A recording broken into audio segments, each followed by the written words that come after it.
the book is called Pandora's Jar, but only like a part of it talks about Pandora. It then talks about many, many others. And I think because we're running late, I'm not going to go into all of them at all. I'm just going to like briefly mention. But she covers Pandora.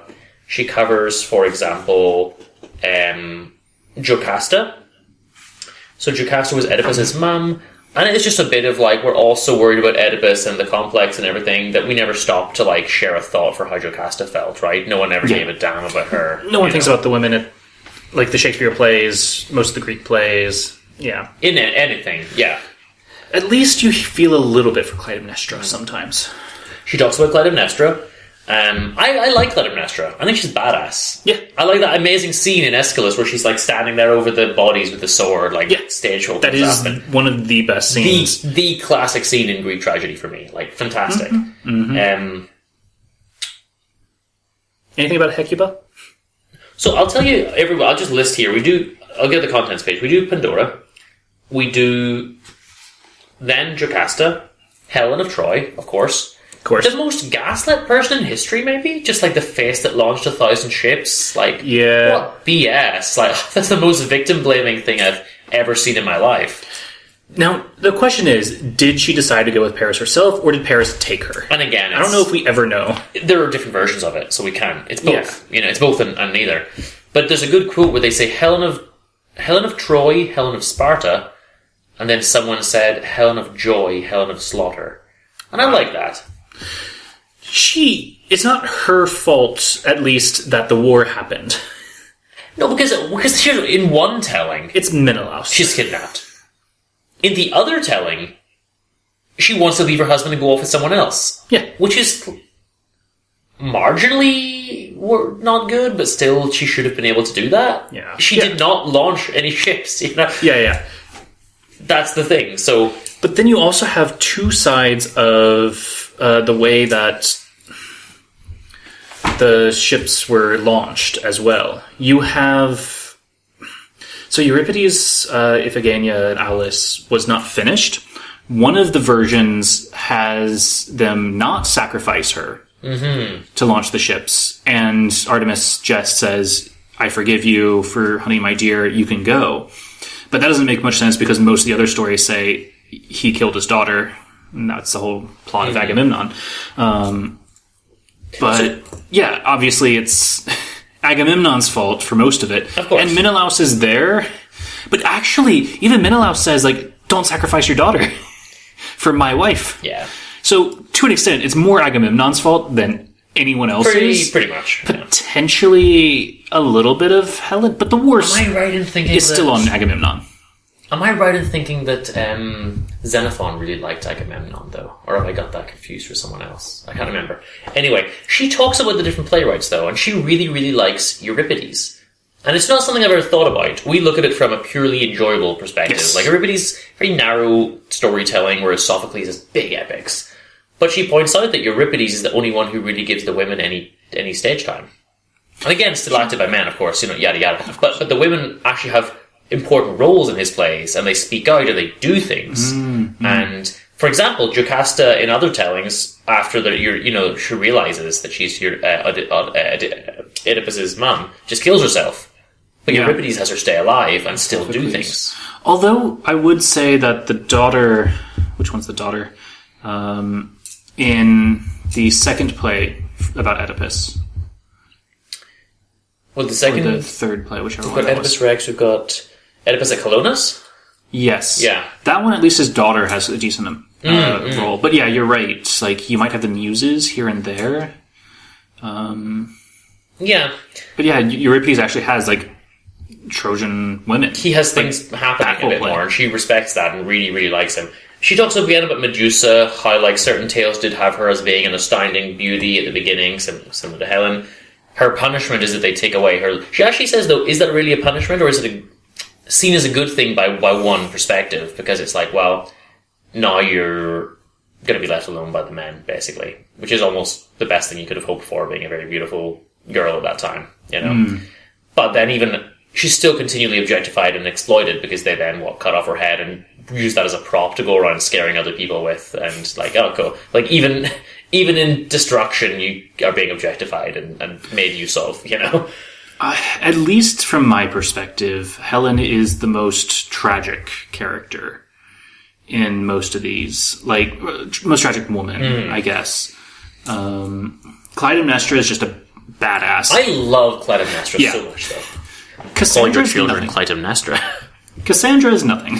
Yeah, she mentions Cassandra in the story about Clytemnestra, essentially. In exactly. Like, Clytemnestra then killed her. Interesting, like, Agamemnon doesn't even call Cassandra by her name. He always just calls her, like, take this foreign woman away or with you and look after her, stuff like that, you know? She's another tragic person, though, because she's like, I don't want to go with this man. At least as far as... It's a bit sad that she has to die, in a sense. Yeah, she knows she's going to die. It's a bit sad that Clytemnestra is okay with that. Like, she didn't do anything wrong. She's not the right person to kill here, you know? No. Take the brothers out. There is an interesting point, because the play's resolution does raise another question in our minds. Why is Agamemnon's life valued more highly by everyone than Iphigenia's?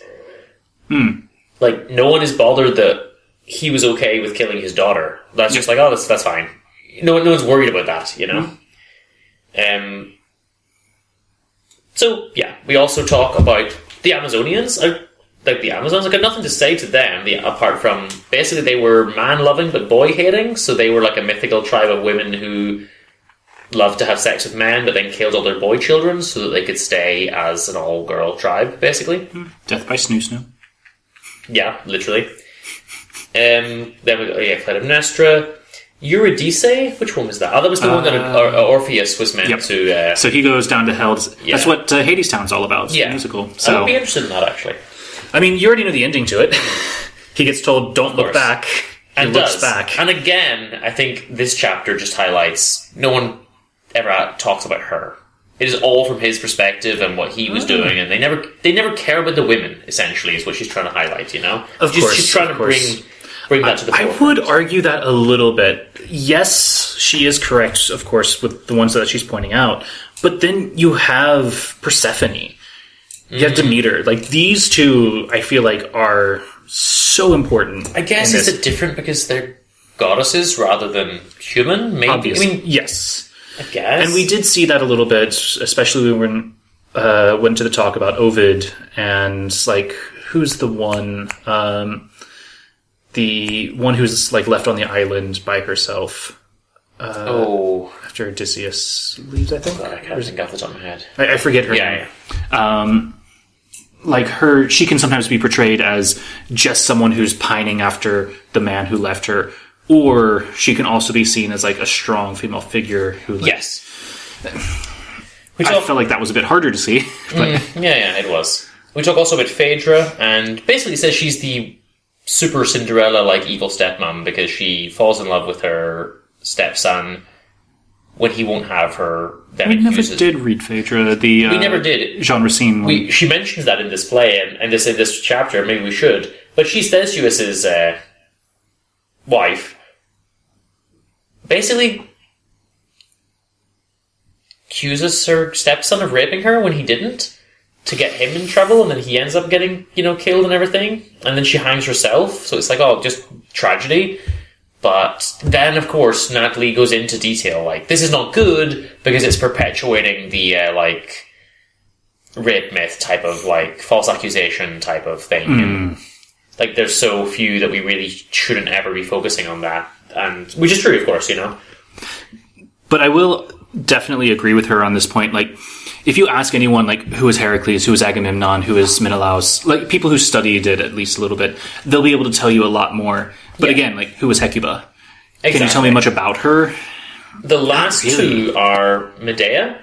Very, classic one. Hugely important, but also such an interesting character. It seems like the men get to be heroes, and the only women who are famous had to, like, do tragic things and, like, kill their kids and things to be famous. And ride away on dragons.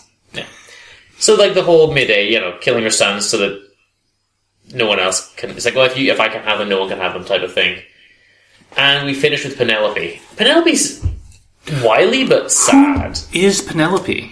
I don't know if I know anything about her. Penelope is the one who so Odysseus' wife, who basically waits for 20 years while he's away, and everyone else has already come back by then. and just weaves every day and then unweaves it at night.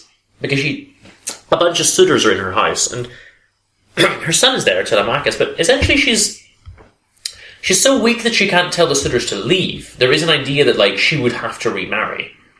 But she's so faithful to her husband that she just waits and waits and waits, and she says to them, okay, as soon as I finish weaving this shroud, I'll marry someone. So every night she unweaves what she's done that day. And somehow she gets away with that for like 4 years. Just weaving the shroud. For Laertes, her father-in-law. And who's not even dead. And the weird thing is, that's kind of sad, in a way. Now, it's smart if she doesn't want to marry any of these people, and they're portrayed as idiots, like, fair enough. She's being clever. But I find it a wee bit hard to respect that, like, they're essentially saying, don't be like Clytemnestra or Medea, like these, like, terrible women, or Phaedra, these terrible, wives and mothers. Be like Penelope. Just sit and weave for 20 years until your husband comes home. That's a good woman, I find that a bit gross. It is, yeah. I find it difficult to defend that. I'm going to give the book a yeah, because it was enjoyable, but I am going to just give it a small caveat. I'm not entirely sure who it's for. Maybe it's for someone like you who knows a bit, but would like to know a bit more. We talked about this. We did talk about this. I would imagine that someone who has zero interest in Greek, like if I find just a guy in the street who has zero interest in Greek myths, I don't think he would pick this up and read it, because he would have zero interest in it. And I think that people who already know about it. So I think it's for a narrow group of people, maybe. But yeah, people who studied it are not going to maybe want to pick it up. But yeah, like I don't know anything about Penelope because I didn't read the Odyssey. The other thing, I mean, it's a handy reference almost, like a quick 15 pages about each person. But I'd rather just go read the Euripides plays or read the, that's the thing. It does one thing that I really don't like, which is that it then tries to tie each person into, like, and it talks about where they're found in the writings, okay? And it talks about where the sources might have been for some of those in older writings, and it talks about even paintings of them and modern and whatever. But it spends a bit too much for my liking looking at modern interpretations, okay? And even, like, there's 10 pages at one point, well, that's an exaggeration, but several pages on, like, Star Wars and Star Trek and things like that, and it's like, I don't care about that. I don't want to know that a character in Star Wars is loosely based on a character in Greek myth. I'm just skipping over that bit. That's of no interest to me, Okay, yeah. And there's a lot of that peppered throughout it. I think it's interesting for some people because it gives them that connection because they grew up with that and maybe less with the Greek. So I suppose they can be like, oh, that's more just interesting fact. I guess for me it was the opposite, so I don't care. But yeah, I mean, it's not the only criticism I really have. But it was an enjoyable book for sure, and it gets its yeah. You are looking up characters. Do you want to tell us about any of them?